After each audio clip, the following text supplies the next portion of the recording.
What's good, folks? It's KnightmareFrame here with a new Warframe video, coming at you with a melee Ember. It's using a pretty cool synergy with her first ability augment and melee weapons. With the new melee and heat rework, corrosive heat is by far one of the most broken combinations. Some amazing weapons like the Sylvan Aegis along with the Jat Kuzar come with base heat. So this allows you to simply mod them for corrosive and pretty much melt things with ease. Now, what if you're able to give any weapon bonus heats? Simply mod your weapon for corrosive and pair that up with a Fireball Frenzy Ember. Basically, with this augment equipped, hold down the ability to grant everyone the heat element on their weapons. So if your weapon has base toxin and you pair it up with your augment, you will gain gas.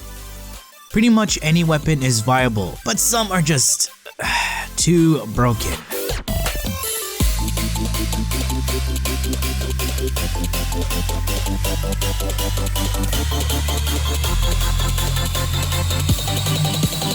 Now you can also run with viral and heats, so weapons with high slash can do a lot of damage with the viral and heat combination, like your Broken War, Gram Prime, Cronin Prime, Nikana Prime, and even Orthos Prime. Now if you want to learn how Ember works and what her abilities do, be sure to check out my Ember guide. So let's take a look at how I've modded my Ember. In the aura I have Swift Momentum. This aura grants me 6 seconds of combo duration and 30% heavy attack windup speed. In the Exilus, I would run Handspring for the 160% knockdown recovery. It's better than the normal Surefooted. And yes, I have Prime Surefooted, so I didn't need to run the other two. Remember, spending less time on your butt is a huge DPS increase, especially for melee builds. I have max efficiency with a rank 4 Fleeting and Streamline.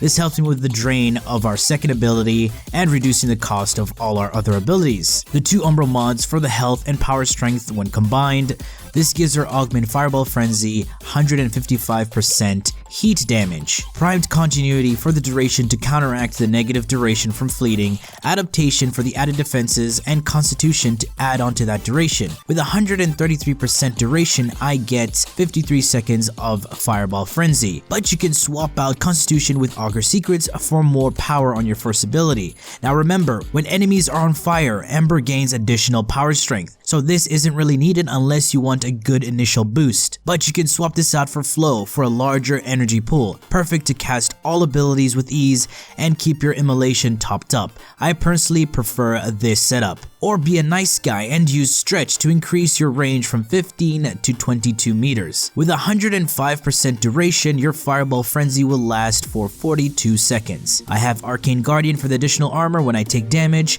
and Arcane Avenger for the extra crit chance. But to be honest, you can easily replace Avenger with any other arcane of your choice. Moving on to the melees that I use in this video, one of them being the dual E-cores, or the dual I-cores, however you pronounce them. I'm using my melee weapons to keep me alive with healing return, and nothing else. Taking a look at the build, I'm running Condition Overload for the raw damage increase per status effect on a target, Blood Rush for the crit chance per combo counter, Prime Reach for the range, Berserker for the attack speed when you crits. If you decide to use Arcane Strike on your Warframe, you can replace Berserker for Organ Shatter, bringing up the crit damage to the next level. This is because this weapon has pretty decent attack speed. Prime Fever Strike for the toxin and Voltaic Strike for the electricity to make corrosive. Weeping Wounds for the status chance per combo counter. Now I decided to use Voltaic Strike because the dual E-cores don't have the best status chance. So even though you're using Weeping Wounds, you won't get 100% status chance. So this helps it get to that 100%. And finally, Healing Return to heal for 11 health when an enemy is affected by status effects, and only from your melee. Now you're noticing that there's no combo duration mods. That's because of Swift Momentum in the aura. No need for combo duration on our weapons. Now there is a bug with Blood Rush, Weeping Wounds, and the Gladiator set bonus. The bonuses disappear when you go into Tenno to Void Blast the Kuva Guardian. Even with full combo counter,